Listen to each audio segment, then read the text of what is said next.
We have officially entered into the chaotic second half of 2024, but luckily there are still some days that are really good for manifesting and really putting out our desires out into the universe. August is full of so many transits, so many things to talk about. It is definitely jam-packed with a lot of key dates that I'm going to be sharing with you today. The theme of this month is definitely taking some time to do some self-reflection work and seeing where you're headed and how you want to continue on your path forward. Because there's going to be a lot of tests and challenges starting right now that the universe is going to be sending our way for the rest of the year. So this is the time when things get heated. How we respond to these situations, how we continue to push forward is really going to make or break us for the second half of this year. If this is your first time here, hello, my name is Courtney and this is my monthly Cosmic Energy Download series. I'm so happy to have you here. Today's video, I'll be covering the energetic themes of the month, going over some astrology, some crystals to work with that pair very well with this energy.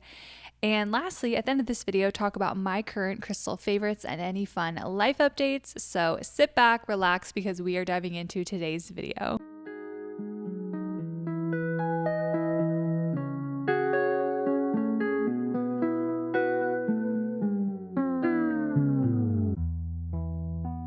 Alrighty guys, I'm super pumped to dive into today's video. For the flow of this video, I'm going to be going over the celestial highlights first, and there are quite a few. I'll be chatting about the new moon in Leo, the beginning of Mercury Retrograde.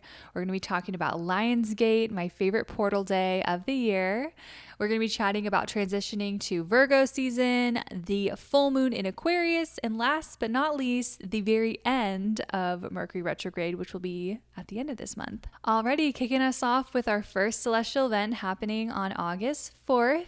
We have two things happening, which is the new moon in Leo and Mercury Retrograde. So early in the morning, we're going to be feeling the new moon energy from the new moon in Leo. This energy is really going to be embracing our authenticity, thinking about new things we want to bring into our life that revolves around us, our identity, things that we feel we can shine and share with others.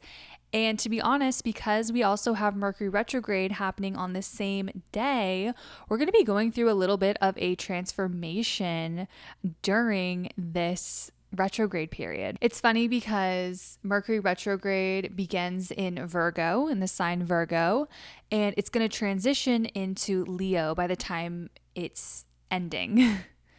So going from Virgo to Leo, it is very much an energy of the self, thinking about how we are represented out in the world, what we can do for others, and how that really brings fulfillment to ourselves. So that's really going to be the main theme that we're going to be feeling during Mercury retrograde. Because we have this beautiful new moon in Leo on this day, it really is a time to set intentions and be mindful that with the fact that we are going to be going through a Mercury retrograde, which can be a pretty, chaotic time. Communication can get a little hectic. Things can get crossed or come across a certain way that you didn't intend to mean, and other people misconstrued what you said. Like, it can kind of just be like this weird communication phase during Mercury retrograde. I actually have a whole video on how to work with the energy when it is Mercury retrograde. I'll have a pop-up card show up right now if you really want to dive into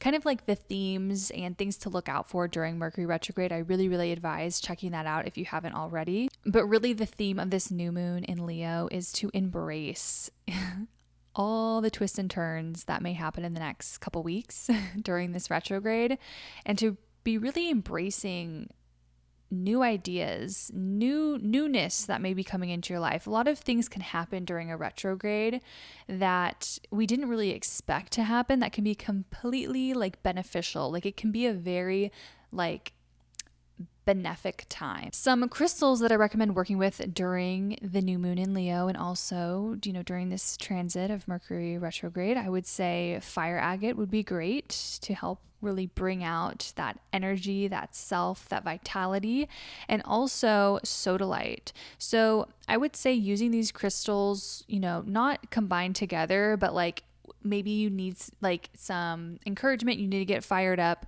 work with fire agate to embrace that, to think of those new ideas when you're setting intentions, and then work with sodalite when things are kind of getting a little murky with communication, or you feel like maybe you have some fears bubbling up about something and you need to really like calm yourself and feel more organized with your thoughts. Sodalite will be your best friend. So those are my 2 crystal recommendations during this time frame. Alrighty, next up is my favorite celestial moment of the year, and that is Lionsgate, which is happening on August 8th.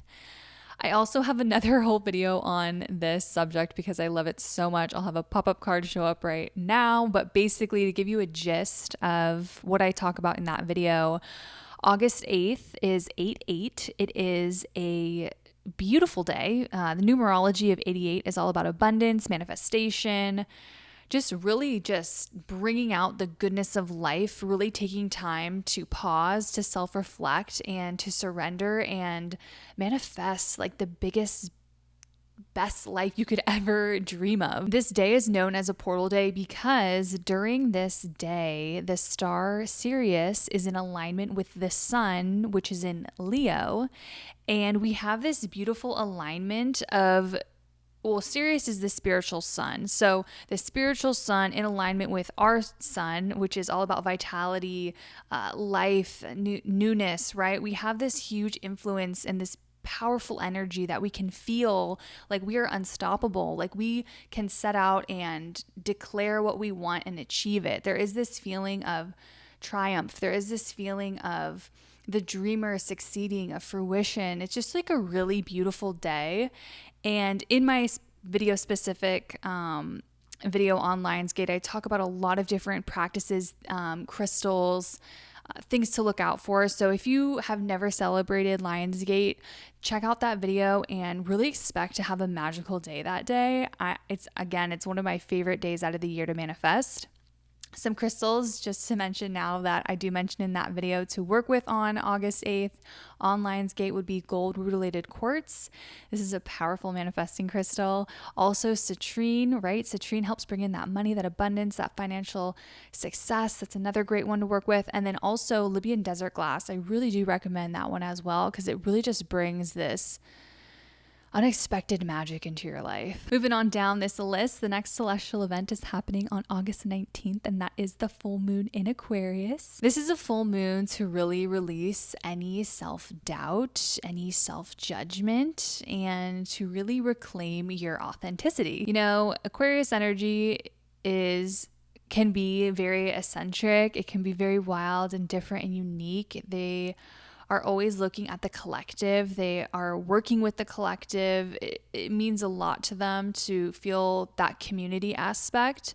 Sometimes I feel like when we are going about kind of like bringing others into our own personal journeys, or we're voicing things to others, you know, we can be a little scared, you know, fear of being different, fear of having a different opinion. And this full moon is really bringing up those themes of really embracing, you know, your uniqueness, embracing those weird, quirky things about yourself, maybe these ideas that you're sharing with others, and not feeling shame, not feeling scared of pursuing that. This is a full moon to really set yourself apart, to know that you are on a very special mission here on Earth, that your ideas and your thoughts don't have to make sense to everyone. They can be unique to you. And when you share that with people, the ones that get it, that connect with that, that's what this experience is all about. So remember that. You're not going to be a people pleaser. You're not going to attract everyone to be part of your tribe. There's going to be a select few that get it and that really stick with you. So that's what I really feel this full moon is going to be bringing about for all of us. Again, this is a great moon for releasing doubt, self-judgment. If you feel like lately you've been feeling negative energy, I would write everything down that, you know, I've been feeling really conscious about the way I look, and I feel like I don't, no one hears my voices, no one hears what I'm voicing, or I feel like no one, blah, blah, blah, like whatever your self-doubts are, write that down. and burn them up. You know, I kind of like will do strips of paper and write down like things that are bringing me down or just negative energy, and I burn them during the full moon because this is a great time to release, and doing burning rituals are really like a well-known ritual during full moon. So that's a big ritual I definitely recommend for this full moon in Aquarius.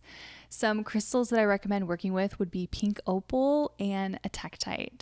This is an interesting combo, I'd say.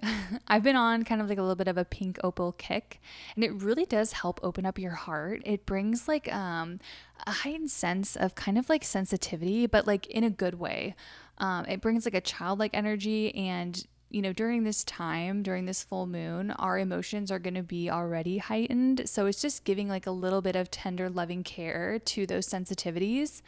And then also with that tektite energy is just a little bit eccentric. It can be like, you can get so many new, fresh ideas when you're working with a tektite, or things can like be coming in and like attracting situations, opportunities to you. Like that's very much like tektite energy. And the fact that we're going to be in a retrograde during this time, there may be a lot of things like coming in and out of our life. And I feel like tektite energy in a weird way can bring a lot of grounded energy while we're in the midst of chaotic energy. I don't know if that makes sense, but that's just something I've kind of noticed. Alrighty, and the next celestial event that we'll be covering is happening on August 22nd, and that is transitioning to Virgo season. I'm a Virgo rising, so I'm very excited for this Virgo season. Virgo energy is very much attention to detail. It is over planning. It is like just being on it, and the fact that we're going to be in a retrograde, it's going to make this Virgo season a little bit bumpy. Really remember to let go of your perfectionism during this Virgo season. I feel like the retrograde can really drive you crazy if you're trying to do everything perfect. Like keep in mind, because we're going to have more heightened sensitivity towards like just like plans or things not going our way, or we thought something was going to go a certain way and it doesn't, and we could really eat us up inside during this time. So just try to be more chill, I would say, and like roll with the things that are happening. There could be a reason why things aren't going as planned that you may not realize at the time, but it'll make sense later. So that's a big takeaway here, is to just let go of your perfectionism during this transit. One thing about this Virgo season is that we're getting closer and closer to eclipse season. So eclipse season is going to start in September, but we can kind of sort of feel that like post or pre-shadow right around the end of August. So just be aware of this, because coming off of, you know, the heat of Mercury retrograde and then entering into like the pre-eclipse shadow, it's going to feel really weird. So really my biggest advice is to really go with the flow. Like take things easy and don't put a lot of pressure on things. Just have in hindsight, know this is like a crazy time right now. Like I'm just going to do my best, stay calm and collected, and keep pushing. Some crystals that I recommend working with during Virgo season would be malachite and peridot. Peridot, I believe, is the birthstone for Virgos. So very much in alignment with you guys at this time. You know, it is a very transformational time. I feel like malachite is just like a very nice, has a grounded feeling to it. It's a heart-centered crystal. I think it can help relieve anxiety if you're just like feeling everything right now and you need a stone to gravitate towards. I think malachite would be a great selection for you. And also just peridot, like feeling that solar energy, feeling life. I feel like whenever I connect with peridot, I feel warmth and I feel light within my life. So that's a good energy to bring in while there's all this chaos going on. So I definitely recommend those two crystals. And then really quickly, I just wanted to touch on August 28th, we have Mercury going direct. Mercury will be in Leo at this time. So we really will feel that transformation, because right at the beginning of August, on August, I think I said 4th, right? August 4th, yes, the new moon in Leo. And then when Mercury retrograde ends, it's in Leo again. So it's kind of like those seeds we were setting at the top of the month. We might see some of them come to fruition by the end of the month, around the 28th, 29th. You know, be on the lookout. reflect on what you had written down for intentions during that new moon in Leo. See if anything trickled in, if there was some sort of transformation that happened. Again, Mercury retrograde is very introspective. A lot of change can happen within yourself. So I wouldn't be surprised if some things came into fruition pretty quickly for you by the end of the month. I don't really have any crystal suggestions when Mercury is direct because it's just in its normal energy. So no crystal selections here. But to just quickly dive into some of my crystal favorites this past month that I've been working with. If you saw my vlog that I posted a few weeks ago, I got a new crystal, which was lithium quartz. I don't have it with me now. I wish I did. I'll show you what it looks like, but I got this beautiful lithium quartz. It has some purple in it, which the more purple that's in lithium quartz is more lithium, which I didn't know this. The wonderful crystal associate at the store told me that. And I've been experimenting with my lithium quartz at my bedside, and normally I have a crystal underneath my pillow, but recently over the last couple months, I've been noticed that I just always am putting my hand under my pillow and it like gets tossed away and I'm like, where did my crystal go? So I'm putting it above my bed, like on the ledge. And I honestly do feel like there is a difference. I feel like when the crystal is like on the mattress with you, you feel that energy more. But I will say, like, I have been having really deep dreams and it has been nice going to sleep at night. I wouldn't say anything super crazy. I still feel like blue apatite really knocks me out when I sleep with blue apatite. It like feels like I wake up in the morning and everything feels so heavy. I don't feel that with lithium quartz. It's been pretty nice actually. And this is my first time experimenting with it, but I really do like it. If you have any kind of issues going to bed at night or you need something to calm yourself before bed, I think lithium quartz would be a good practice. And it's not like super duper strong. I thought it was going to be really strong. I feel like the word like lithium, and when I think about lithium, I think it's like this really like intense thing, but I don't think it's too bad at bedtime, to be honest. Another crystal I've been working with is peach moonstone. I recently made a crystal grid that had pink opal and peach moonstone, and I'm really calling in a new beginning in my life right now, which is really exciting, and we'll see what happens. But I really love peach moonstone for calling in new beginnings. It's known for this. It works with that new moon phase and like the waxing crescent. And I've just been enjoying that and setting out on something new in my life, and we'll see what happens, but bringing in new energy, which is nice. As far as life updates, honestly, I have nothing really to report. Like everything's been very go, go, go. I've been working a lot. My work's been really, really cray. So I've been working a lot, doing like my normal YouTube stuff and just enjoying my summer as much as I can. I feel like it's flying by. But I had some fun creating that vlog last week. If you want to check it out, it's on my channel right now. You can see like what a typical weekend in my life looks like. That was fun to put together. But yeah, everything's really good. I hope that you're excited for August. I know it's going to be a little challenging, but that's what really helps us grow, guys. Like I know it can be like, oh no, like Mercury retrograde's coming and eclipse season's here. And then we have another Mercury retrograde. We have 2 Mercury retrogrades between now and January, which is crazy. But it brings a lot of opportunities for growth and for things to come into our life. Like it really just brings like this crashing energy that can disrupt us, but also make us grow. So I'm looking forward to it. We have each other to support each other during this time. I'm always here for you. And yeah, I'm so excited for this next month. If you enjoyed today's video, please give it a big thumbs up. Or if you're just excited for August, give me a big thumbs up so I know. If you have any experience working with any of the crystals I mentioned in this video, anyone, I would love to hear your experiences with that crystal in the comments. Or if you're just excited and want to talk about a celestial event that's coming up, I would love to chat with you guys in the comments about that. So please don't feel shy. If you are new here, I would love it if you subscribed. Thanks so much for hanging out, and I will see you in my next one.